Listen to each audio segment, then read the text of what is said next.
What's up, everybody? Welcome to the LeadHership Athletics Podcast, a space for athletes, parents, coaches, and administrators to help her, the female athlete, own her power in the world. My name is Coach Ashley Carter, and I'm your host, your mentor, and your coach. I left coaching the physical performance of the athlete after 17 years to travel across the country to develop the identity and the confidence that female athletes need to succeed at anything in life, not just the game. And listen, I'd love to come speak to your team or do a training for your high school, college, or university.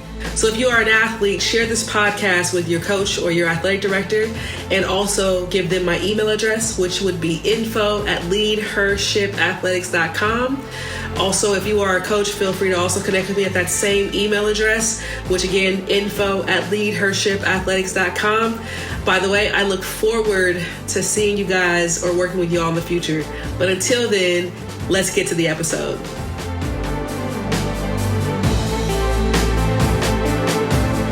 What's up, everybody? Happy New Year. This is the first episode of 2023 of the Own Her Power podcast with Coach Ashley Carter. We have with us our very special guest, as always, Dr. Stephanie Haft. Welcome, Dr. Haft.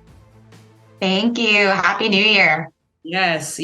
And for those of you who do not know, this is the Own Her Power podcast, a podcast that is for athletes, coaches, parents, the opportunity for you all to learn and grow and to build confidence in your female athletes so that you not only succeed in life, but that you succeed at your games as well. And so we're just excited to give you this new episode for the year where we have an opportunity to show you and provide you with this playbook of how you can have a most successful year. So as we know, years come, they start, and we have this thing, let's say as New Year's resolutions, as we say. And I thought it'd be a great conversation to have with Dr. Haft, this whole idea of resolutioning and how do we determine what goals we need to set for ourselves and how do we move forward in our progress to accomplish those goals. So random question, Dr. Haft, do you have any goals in mind for 2023? What are you looking to accomplish in 2023? Oh, absolutely. I have a bunch of lists that I'm kind of brainstorming, and I would say that I've committed to a few, and there's a few that I think are still in the works, but I've really spent some time reflecting on how I really want this next year to look and what it's going to take for me to get there. It's wild. Every December in the last week or so, there really starts to be a lot of chit chat around what is your New Year's resolution? Are you going to lose weight? Are you going to work out every day? Are you going to read 12 books during the year? Right. And there's really a lot of money in helping people change. And so I think that's another big reason why we start to see a lot of promotion at the end of the year, because people get really jazzed up around the new year. But that jazzery, that energy, that motivation, we can absolutely capitalize on that for ourselves and harness it and use it for good in our own lives. And so, yeah, I'd love to talk a bit more today around goal setting and how to set some effective goals and how to crush 2023. Let's go, because we are definitely all about you crushing really any year that you are looking to accomplish, any goal that you're looking to accomplish, whether it's 23, 22, 24, the year doesn't really matter. The vision is what really matters. And how do we determine where we go from there with the vision? So thank you for sharing what your goals were, or at least kind of your process for how you are functioning or working through what is going to be your focus in 2023. And athletes right now, I want you to give me a minute. If you haven't written down any sort of goal, go ahead and think about a couple of things right now and maybe write them down, because I think Dr. Haft is going to give us some tips for really how to navigate what to do next in that steps and in those processes. But Dr. Haft, so thinking of high achieving people, whether you're an athlete, whether you're a student, whether you're a coach or a mentor, we all have aspirations to want to do great things. We all have these goals in mind that we're looking to accomplish, right? And I guess talk to me a little bit about like the nostalgia behind it being the first of the year and being kind of amplified, and kind of where do we go in moving forward in the process, even though maybe it's now June in 2023 and we haven't yet gotten there yet. Talk to us a little bit about that. Yeah, it's such a cultural phenomenon that we all get so jazzed as the start of the new year's coming about how we're going to change in our lives and what big changes we're going to make. And I really want to encourage people to rewind a little bit, kind of mentally, and kind of think about walking down memory lane a little bit. If we were to rewind to June 2022, or even January 2022, and rewind and think about, what are some of those changes that I have really been considering for a long time? Maybe I haven't taken that next step, or I started to, and then got a little nervous, or things didn't quite go my way, or maybe I wasn't successful this year. What are some of those kind of changes, and starting there? Yeah. Okay.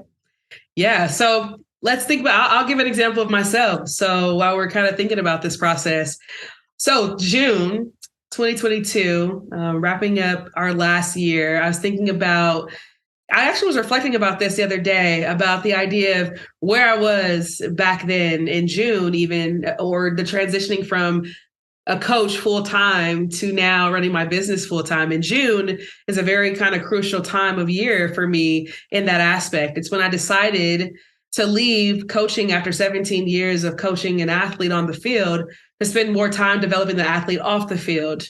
And in this process, I've really just kind of looked at, where my goals have led me, up to that point was, hey, I got to continue to impact these athletes. I have to continue to be in these spaces where I can have a name across my chest that allows me to represent myself to other people in a way that it brings their attention. I have to, I'd love to, in other words, travel with other programs and just be a part of this, kind of walking through the airport and people saying, hey, where are you guys going? Where are you headed? Who are you playing? And I think for a long time, that was the nostalgia for me with coaching and being a part of this atmosphere. And so often, of course, I would create the vision or the goals around those types of things. How do I connect with the next coach to be a part of that program?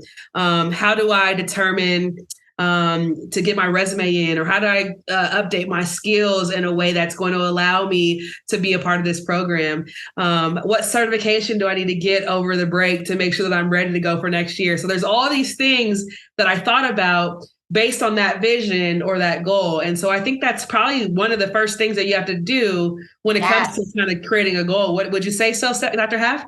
Absolutely. So I love what you sort of said with the spirit of vision and using your imagination and dreaming. If we were to fast forward, I just mentioned this idea of rewinding, but now let's fast forward and think about, where do I want to be in a year from now, 12 months from now? What do I want to accomplish? What do I want my life to be about? What do I want people to kind of notice about me? And those things, I would encourage you to kind of reflect, and not just you, but kind of everyone in general, for those things to be measurable. Not necessarily to, for example, to be more healthy. What does healthy mean? Healthy is so vague. That could be, I would like to eat breakfast more regularly, or increase my nutrition. I'd love to be more hydrated. I'd like to be more physically strong, or take better care of my mental health. Yeah. Right. And kind of choosing something that's measurable and concrete instead of being very general and vague. Because if a goal or an idea or a vision is general and vague, it's going to be really hard to set targets to baby step to that destination. So I love, as you were kind of describing this, that it really aligns with that natural kind of progression that we do want to take in setting effective goals, and starting with this dreaming perspective, really starting to explore, okay, in a year from now, where do I want to be? Yeah, absolutely. And a practice that I put into practice is the end of every month, I look ahead to the next month. So I usually have my whiteboard out and I'm thinking about, what's number one, my financial goal for the month. And then I think about, well, what are the things that I need to do in order to meet those goals for the next month? And then I also think about what is my plan for how I am creating the steps to reach out to these people to hopefully kind of get those needs met. So I started with one goal, but then I started to create this like staircase of what are the walk up moments of that. And I think that's probably one of your tips that you have for us today. And so as I'm talking, I'm just thinking about, all of the ways that I have kind of evolved in this resolutioning into goal setting, into visionings and all and visionary stuff and things like that. And, maybe we need to give the people just kind of a more concrete process to how things kind of flow and work. And so I think you had a couple of steps or tools that you wanted to share with folks. So maybe we go there so I don't confuse them and I give them a more concrete kind of a thing. And then, we can elaborate as we go. So maybe you want to start there. No, I feel like that was a perfect introduction, because you absolutely gave us little breadcrumbs to those next steps. And after we kind of identify a vision and a dream for where we're hoping to go, kind of exploring what is it going to take to get me there. If I were to reach that pinnacle in 12 months, let's say that's improving my nutrition or improving my sleep or improving my mental health or improving my batting average or my SAT score, whatever folks have going on, thinking about what is it going to take for me to get there in 12 months? What are some of those benchmarks or points at which you would know that you're on the right track? Love it. So maybe for example, someone who's wanting to increase their batting average, maybe that's noticing an increase in their batting average by like a small percentage month over month, right? So if over the course of a year, they want to increase their batting average by maybe 50 points or 100 points, how can we break that down? And so that's really that third piece that we want to consider, is after we have a sense of what are some of those bigger benchmarks that lead up to that pinnacle, to that destination after 12 months, how can we break it down into manageable chunks and chunk it? That could be chunked based on a monthly calendar or weekly or even daily, right? If my goal is to become more hydrated, that is going to take me setting some hydration and drinking water goals every day to make that happen and kind of building that up. So maybe I have the goal of adding 1 cup of water before brushing my teeth every morning. And I do that for a month. And then I make it 2 cups. And then I add in 1 for lunch. And then I'm up to 3. And I'm sort of building it up. Instead, some people, I think one of the ways that people get caught up during this resolution phase is we can set the bar so high. And then after 3 weeks, February 1 comes around and people have failed or feel like they failed and are like, I'm not doing this goal anymore. I tried being hydrated and it didn't work out. And that's because people were shooting for, drinking 10 cups of water a day from the beginning. Right. And that's where we can get a little bit caught up on our goals. So definitely chunking it and taking baby steps to build ourselves up is really, really important as we start to identify appropriate goals. I love it. Yep. And I actually hired a mental coach once before, and not necessarily in the fact of goal setting, but we were talking about some barriers that were holding me back. And some of the ways that we actually combated those things was to think about what are our most important tasks. And he called them the MITs or MVPs or something. I can't exactly think of the name right now, but what we did was we ended up breaking down, okay, in a week, what are the most important tasks that I want to accomplish? In a day, what are the most important tasks I want to accomplish? And then in a month, what are the most important tasks I want to accomplish? there are some things that I needed to accomplish in a month that I didn't need to do every single day, but just needed to get done within the month. And so I think also thinking about that for you as athletes could be really great. For instance, I know some of you might want to get recruited at some point, or maybe you have been recruited, but maybe you want to get recruited. And this process requires a little bit of effort over a long period of time. And that's kind of the way that the process works. And some of us want it immediate, but really we got to start with, what are the things that I need to do on those daily basis, those daily walks? And so while you were working on your skill, maybe you are doing something skill related every day. But maybe you don't need to send emails every day. Maybe you need to send emails every week, right? And the same would apply to like going to tournaments or camps. Maybe you don't need to do those every day or every week, but maybe you do those a couple times a month. So it's creating this like staircase of processes for all of these things are going to help me get to that big goal. But I got to kind of break them down and figure out what is the consistency of those things and how often I need to do those things. And I think, Dr. Haft, that was something you were going to talk about too, was this idea of consistency and kind of how we determine steps. Yeah, and I love what you're saying too, is really that this ultimate goal of, where you want to get to in 12 months is sort of made up of smaller complementary goals that really fit and feed that. So someone who might be wanting to be recruited by a college program might also want to be prioritizing their recovery. So might incorporate stretching after practice or after games or icing. And that could have been something that has fallen off the wayside, right? So in addition to the practices, in addition to showing up and adding in these physical components, there's also micro goals, these kind of mini goals that can be added in to really nourish that big picture. Because if we're doing only one thing to build and foster this goal, if we miss the mark one day or 1 week or 1 month, it can feel like we fail. So the way that we can do that is really trying to add variety and adding in some mini micro goals to build that in. Because I really like what you just said, to get recruited by a college coach, it's not just one thing. Yeah. Calling a coach over and over again is not enough. Yeah. Right? Like that's not gonna, get the deal or, get the program to give the kind of support that we need. Yeah. It takes a lot more than that. Absolutely.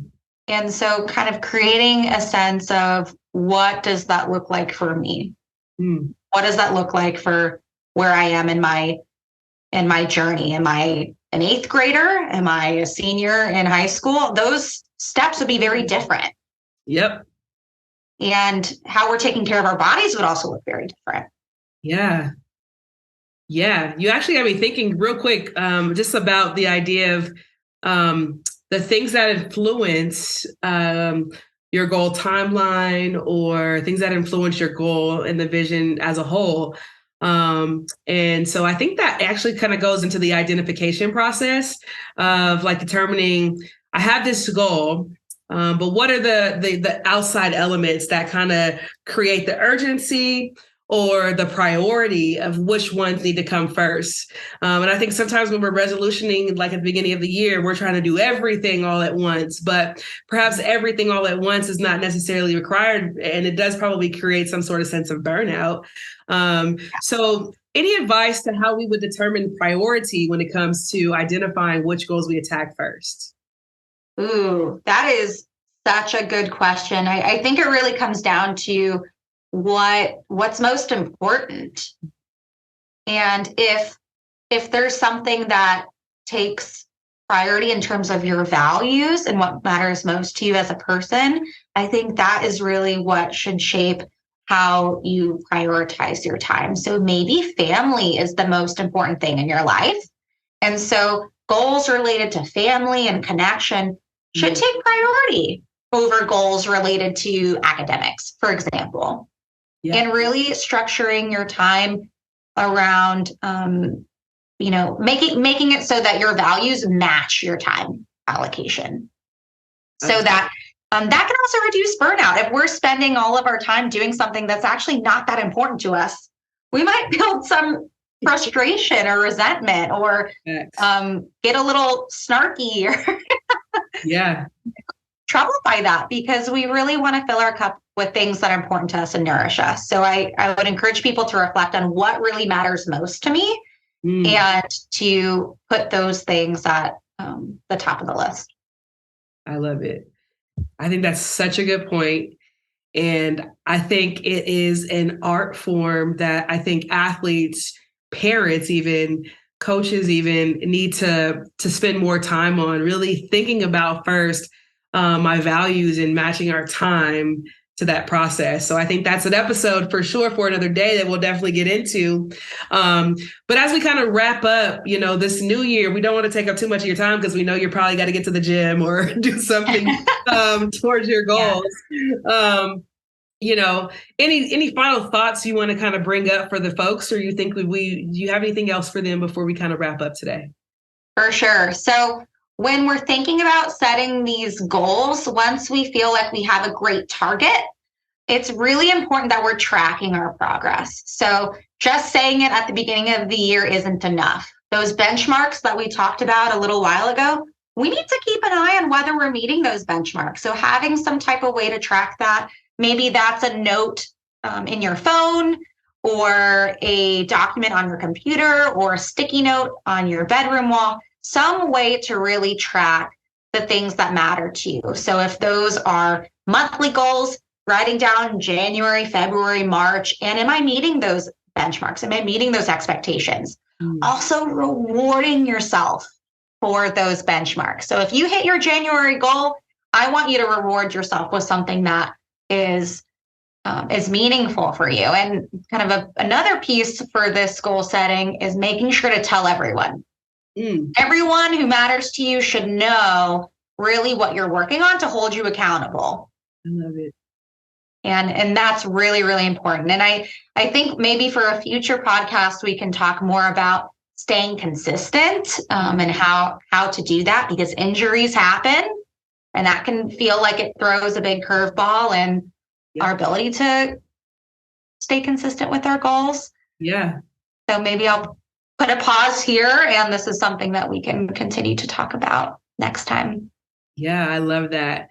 And I just want you guys to know, the last two tips were so important.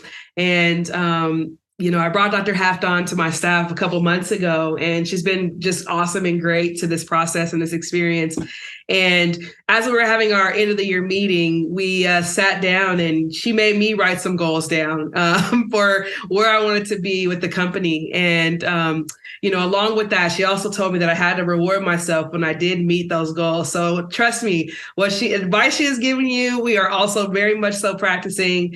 And I think it'll be beneficial and kind of nice to kind of say that, hey, pat on the back, you did a great job. You got that thing accomplished. So make sure you also write that down.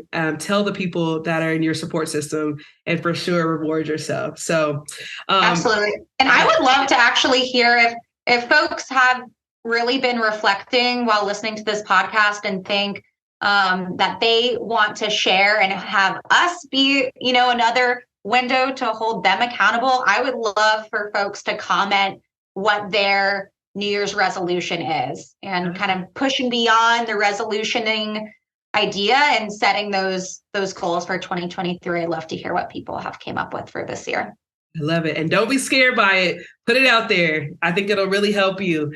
And also, if you don't want to put it necessarily in the comments, but you want to learn a little bit more about our group, or do it in the space or community of people of like-mindedness who are also going through the process of recruitment and athletics and just building a better self and goal setting and vision setting, then I would also recommend that you also take a look at our Mentorship Academy, where we do meet with athletes twice a month with the opportunity to have some one-on-one calls with both myself and Dr. Haft.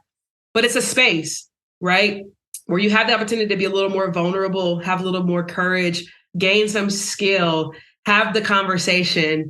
And then this month, especially, we're doing a special thing for our parents.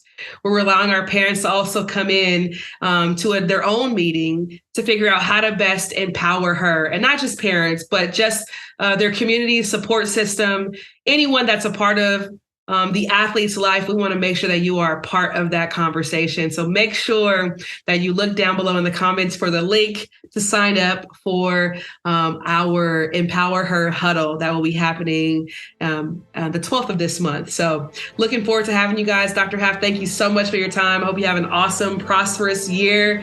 And here's to all of your dreams and your goals coming true. All right, y'all, listen, thank you for tuning into this week's episode. I hope that you enjoyed it. I hope that you were able to take some notes, and I hope that you're able to apply the things that we talked about today. So before I leave, I want to invite you to join our LeadHership Athletics community. It is called the Empower Her community. It is a free space for parents, for coaches, for athletes to gain exclusive access to myself and to my team. I'd love for you guys to join to be a part of our monthly live Q&A discussions, as well as the opportunity to learn information that you need to succeed. If you enjoyed this video, I'm always looking for a 5-star rating. So if you would be so kind to help me boost the ratings, I would really appreciate it. Go down, hit the 5 stars. If you are seeing this on Instagram or Facebook or YouTube, subscribe, give me a like, all right? If you feel adventurous, also feel free to leave me a comment. But most importantly, if you've really enjoyed this episode more than any of those other things, I'm asking you specifically to share this episode with not just one person, but 2. Let's spread this knowledge and help all of our female athletes be empowered to own their own power in the world. Have an awesome day. Thank you so much for joining. We'll see you next week.